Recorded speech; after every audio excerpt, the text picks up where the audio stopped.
Struggling single mom buys formula with quarters. The CEO behind her whispers, "Put it on my card."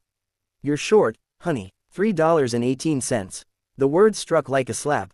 Mary Mitchell blinked at the cashier, then backed down at the mound of coins she'd carefully lined up on the counter. Quarters, dimes, nickels, even 2 pennies she'd scraped from the bottom of her coat pocket. Everything she had left. Her arms tightened around 6-month-old Janice, whose head rested against her shoulder, warm and damp with sweat. The baby coughed again, sharp, congested, pitiful, and let out a soft whimper. Her cheeks were red and blotchy from the fever. The formula Mary had chosen wasn't just any brand. It was Gentle Care Premium, the one Janice's pediatrician had recommended for sensitive digestion. Mary knew it cost more than the regular kind. But after 3 nights of projectile vomiting, diaper rash, and non-stop crying, there was no alternative. She had made up her mind before they even left their apartment, she would buy it no matter what. She hadn't expected to come up short. Mary's hands, raw from wind and cold, slowly reached toward the can on the counter. Her throat was tight, she couldn't even summon an apology. Behind her, someone coughed impatiently. The line had grown. A man shifted his weight. A teenage girl popped gum. The warmth of the store was stifling now, too quiet, too watchful. Janice whimpered again, and Mary gently rocked her in her arms, whispering softly, "Shush, baby girl." The cashier, a round-faced woman with silver-rimmed glasses and a red knit sweater, offered a hesitant smile. "I'm sorry, sweetheart, prices went up last month. It's $246 with tax." Mary's voice barely made it past her lips. I thought I had enough." "You were close." The woman's tone was kind, not mocking. Just over $3 short. Mary stared at the can for a long moment. Her pride wanted to walk away.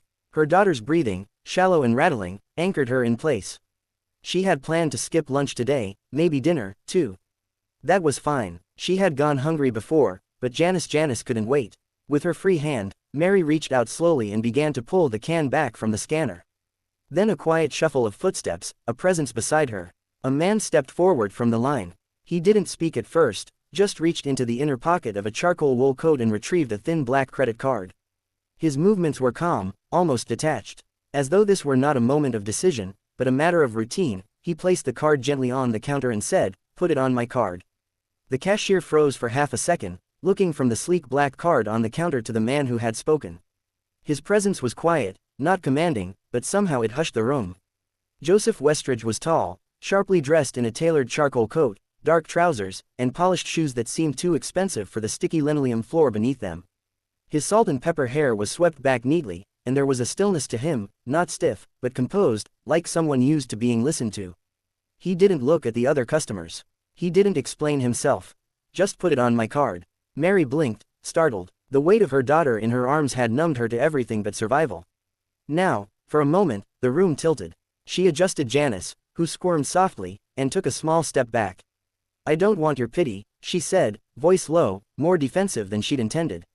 Joseph met her eyes. His expression didn't change. "It's not pity, it's just kindness, and you look like you could use some today." Something about the way he said it gently, without judgment, landed heavier than a dozen reassurances might have.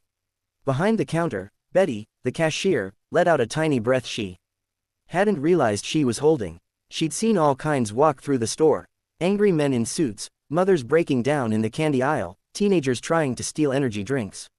But this was different. She cleared her throat. "That'll be $2,416, she murmured. Joseph handed her the card, barely glancing at the screen as it beeped, approved, and spat out the receipt. He picked up the small white bag and turned toward Mary, extending it with calm finality. Mary hesitated. Her fingers tightened around Janice's tiny body. She was still burning up, still sniffling. Mary's shoulders sagged with exhaustion. Her pride screamed at her to refuse. But Janice whimpered again, and that was louder. Mary took the bag, eyes lowered. "Thank you," she said, barely above a whisper. Joseph didn't smile. He simply nodded once. Then he reached into his coat pocket again, rummaging briefly before pulling out a small, well-worn plush keychain, a tan teddy bear, faded and frayed around the ears. He knelt slightly, balancing his weight so he could speak softly at Janice's level. The baby blinked at him, cheeks flushed, breath wheezy. "This helped my niece once," he said, holding the bear out. "She had night terrors after her mom passed. I carried this in my pocket for weeks until she finally stopped crying at night. Maybe it'll help her, too." Mary stared at the bear. For a long moment, she didn't move. Her throat ached. Then she reached out, her fingers brushing against his as she took it. She said nothing. Janice's small hand latched onto the soft bear almost immediately, pressing it to her cheek. Behind the counter, Betty sniffed discreetly, then cleared her throat louder than necessary. She straightened a row of gum packets. "That was a kind thing you did," she said softly. Joseph rose back to his full height and gave her a respectful nod. "Sometimes the world's too loud," he replied. "Quiet kindness can go a long way." Mary turned then, her boots scuffing softly against the floor, and headed for the door. She didn't look back, didn't say another word. The bell chimed overhead as she pushed through into the cold evening air. And just like that, she was gone, disappearing into the dark like so many women before her. Joseph stood still for a beat. The line behind him had begun to shift again. Life resumed. A man stepped forward with a case of beer. Someone in the back muttered about the delay, but Betty watched Joseph as he tucked the receipt into his wallet, nodded politely once more, and turned for the door. He stepped out into the sharp wind. The sun had fully dipped below the Boston skyline, and the street lights glowed orange against the falling snow. His car was parked a block away, a sleek black sedan gleaming beneath a flickering lamppost. But Joseph didn't go straight to it. Instead, he stood there, coat collar pulled up, watching the direction Mary had taken. She was barely a silhouette now, one arm wrapped tightly around her baby, the other gripping the small plastic bag. She was walking fast, not out of fear, but because she had no choice. A mother's urgency. Joseph exhaled slowly, his breath misted in the air. Something in his gut stirred. That woman. She didn't ask for help. She had probably gotten used to not asking. And yet, here she was doing everything she could for that baby. He glanced back at the corner store, then once more down the street. He couldn't shake it, that tug, that instinct. He started walking toward his car, but his steps slowed. And when he reached the door, hand poised over the handle, he paused. He looked back again. The city buzzed behind him, horns in the distance, someone yelling, but all he saw was her. And something told him this wasn't the end of it. The rain came without warning. It started as a mist, barely noticeable against the night air, but within minutes, it thickened into a steady downpour, soaking the cracked sidewalks of downtown Boston. Mary hunched her shoulders, pulling the thin hood of her worn coat over Janice's head. The baby whimpered, coughing harder now, her little breaths rasping with effort. Mary wrapped the coat tighter around them both, shielding Janice as best she could, though the fabric was already damp. She kept walking fast but careful. The sidewalk glistened under the street lights, slick with puddles and oil. Each step felt heavier than the last, her arms aching from holding Janice's close. The baby squirmed in her chest, restless, feverish. Then she heard it, the hum of a car engine slowing down behind her. A sleek black sedan pulled up along the curb beside her. The passenger side window eased down, and through the mist and glow of headlights, Mary saw the same man from the store, Joseph Westridge. He didn't smile. He didn't raise his voice. His tone was even direct. "You shouldn't be out here with a sick baby," he said. "Let me drive you to the hospital." Mary froze, the rain dripped from her eyelashes. Janice coughed again sharply, her tiny fist clenching in Mary's coat. She looked at the car, then at the baby, then back at the man behind the wheel. "Why?" she asked, not accusing, just exhausted. Joseph rested both hands on the steering wheel. "Because she needs help, and because I don't want to regret not offering." Mary's jaw tightened, but the next cough from Janice made her decision for her. She nodded once. The door clicked open and she slid into the front seat, still clutching Janice. The interior was warm, the scent of leather and faint cologne mixing with the smell of rain and baby powder. Joseph didn't say anything for the first few blocks. He drove smoothly, eyes focused on the road, windshield wipers sweeping rhythmically. Finally, he asked, "What's your name?" "Mary Mitchell," she replied, brushing damp strands of hair from her face. His head turned slightly, surprise flickering across his expression. "You used to work at Westridge." Mary looked over at him startled. "You remember?" "I do," he said. "You were nominated for the Elevate program 2 years ago. Then one day you were just gone." Mary let out a soft, dry laugh. "Yeah, that sounds about right." Joseph waited. "My husband left when I was 6 months pregnant," she continued quietly. "He said he wasn't ready to be a father. I tried to keep working, but things spiraled fast. I didn't know how to show up in a boardroom when I couldn't even afford childcare or rent." The car slowed at a red light. Rain pattered against the roof. "I didn't mean to disappear," she added, eyes on the blurred city through the window. "I just didn't know how to stay." Joseph didn't respond. He simply nodded. The kind of nod that said, "I hear you," not "I feel sorry for you." "You were never and I told you." As they drove on, the silence settled gently between them, not awkward, but respectful. In the rear-view mirror, Joseph stole a glance. He saw Mary rocking Janice gently in her arms, murmuring something soft, a lullaby, maybe. One hand cradled the baby's head, the other wiped at her own cheek. Tears mixed with rain had begun to fall, but she didn't let herself break. Not fully. She sang through it. Joseph's fingers gripped the wheel tighter. He didn't know what he was doing exactly, but he knew one thing, as the hospital sign came into view through the mist. He was glad he had turned the car around. The emergency room was quiet in the early evening lull, filled only with the occasional beep of machines and the low murmur of nurses moving through the halls. Mary sat stiffly in the corner of the pediatric wing. Janice cradled in her arms, bundled in a warm hospital blanket. The doctor had just stepped out after explaining the diagnosis. Mild pneumonia likely brought on by the cold and prolonged exposure. Janice would need monitoring for a few hours, a prescription for antibiotics and rest. Nothing life-threatening, but serious enough to make Mary's heart ache with guilt and fear. Mary stared down at her daughter, gently brushing the damp wisps of hair from her flushed forehead. The baby had finally stopped coughing and fallen into a restless sleep, her tiny chest rising and falling in short, shallow breaths. She hadn't noticed Joseph was still there until she looked up. He sat on the bench opposite her, arms resting on his knees, tie slightly loosened. His gaze wasn't on his phone or the clock or even on her. It was on Janice. Quiet, patient. "You didn't have to stay," Mary said softly. Joseph turned his head, offering a small shrug. "I know." Mary hesitated. She wanted to ask why, but the exhaustion pulled too hard on her voice. Her body, drained of every reserve, slowly gave in. Her eyes closed. Still holding Janice close, she let her head fall back against the wall, and sleep overtook her. When she awoke, the lights were dimmer, and the world felt quieter. Janice was still in her arms, breathing steadily now. There was a thin blanket over Mary's legs that hadn't been there before. She sat up slowly, her joints stiff. Something crinkled in her pocket. Frowning, she reached in and pulled out a folded piece of paper. A hospital payment receipt, fully paid. Her throat tightened. She looked around. Joseph was sitting just outside the room now, sipping a cup of hospital coffee. When he saw her stir, he stood and stepped inside, careful not to startle her. "You paid?" Mary asked quietly, holding up the receipt. He nodded once. "It wasn't much. I figured you had enough on your plate." She opened her mouth to protest, but couldn't find the words. Joseph ran a hand over the back of his neck. "I didn't do it to offend you, Mary. I've been here before. Not in your shoes exactly, but close enough to remember what it feels like." Mary studied him, brows drawn in cautious curiosity. "My sister," he continued, voice low. "She was a single mom, 2 jobs, no support.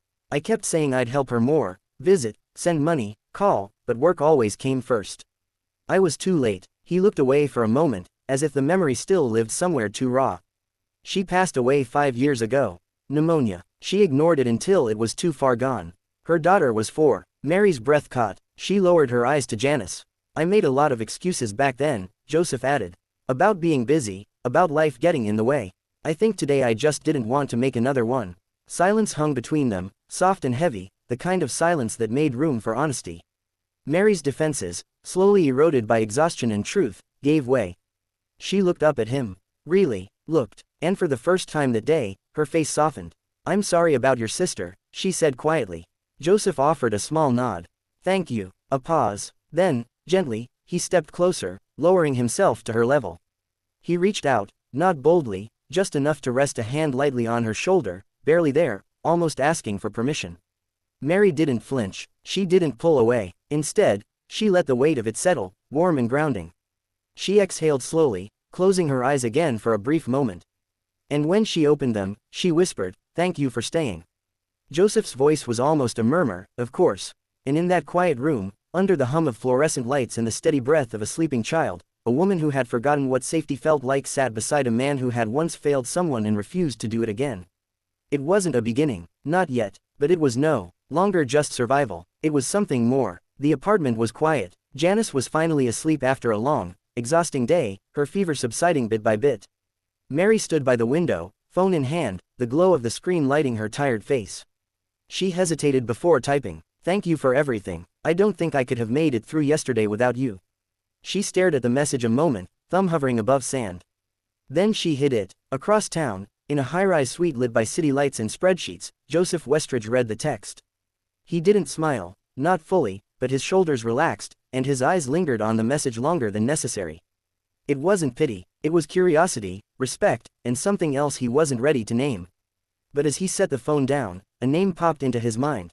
One that had itched at the back of his thoughts ever since their conversation in the car. James Barrett. Something about it didn't sit right. He turned to his laptop and opened the internal applicant review portal for Westridge Industries. Dozens of candidates had submitted proposals and portfolios recently, but one file caught his attention. His charming manners, James Barrett, Joseph clicked. The resume was polished. Too polished. It spoke of executive-level experience, strategy development, leadership, and marketing. The last position listed, Senior Campaign Director, Westridge Pilot Division. Except Joseph didn't recall ever seeing James's name in connection with that role. He narrowed his eyes and scanned the project attached to the file, one of the company's most successful community outreach campaigns from years ago. Mary's name had been on that project at James. Joseph checked the old employee records. The initiative had been designed by Mary Mitchell, then a junior manager, under mentorship by the department head.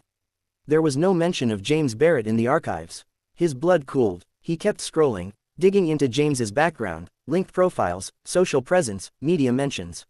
One article stopped him cold. Westridge Industries welcomes James Barrett to final round. Engaged to Catherine Montrose, daughter of key investor. Joseph leaned back in his chair, his jaw tightened. This wasn't just an ex-husband with a bruised ego. This was a fraudster repackaging stolen work as his own. Worse, he was leveraging that false reputation to secure a role in the very company Mary had helped build, now with the backing of one of their biggest investment families. It was a scandal waiting to detonate. A risk not just to Mary's dignity, but to the entire Westridge brand. Joseph stood from his chair. The next day, he called Mary. They met at a small cafe not far from her apartment. It was quiet, cozy, tucked between two bookstores. Mary arrived bundled in a thick coat. Janice at home with a neighbor. She looked stronger, but the worry hadn't left her eyes. "What's going on?" she asked, sliding into the booth across from him. Joseph didn't waste time. He pulled out his tablet and turned it toward her, showing the resume. Mary froze. The photo, the job title, the project. Her eyes moved quickly down the screen, hands trembling slightly. "He used that campaign," she whispered. Joseph nodded. "Claimed full authorship, claimed your work, and now he's one step away from an executive role at Westridge." Mary leaned back, stunned. "And Catherine Montrose engaged," Joseph confirmed. "She's the daughter of the Montrose Fund chair. If this goes public, the entire relationship between our companies is at risk." Mary pressed her lips together, trying to steady her breath, but her eyes welled anyway. "He used me," she said, voice breaking. "He left when I needed him most. And now he's erasing me from the record, from everything." Joseph didn't reach out. He didn't interrupt. He just let her sit with the truth. Let her feel it, name it, and when she finally looked up, there was something different in her face, not just grief. Resolve. Mary stepped into the Westridge headquarters like someone walking into a memory she had tried hard to forget. The towering glass lobby was exactly how she remembered it. Cool, clean, humming with quiet confidence. She held her coat close around her and reminded herself that she wasn't here for a handout. She had been here before, once for very different reasons. She belonged once. Maybe she still did. Joseph met her at the elevator dressed in a slate blue suit, no tie. He offered a calm smile, then turned and led the way without small talk. When they reached his office, he motioned for her to sit. She did. On the desk in front of her was a folder. Her name, Mary Mitchell, was typed cleanly on the front label. Joseph slid it toward her. "Take your time, read it through." She opened it slowly, unsure what to expect. Inside was a formal job offer.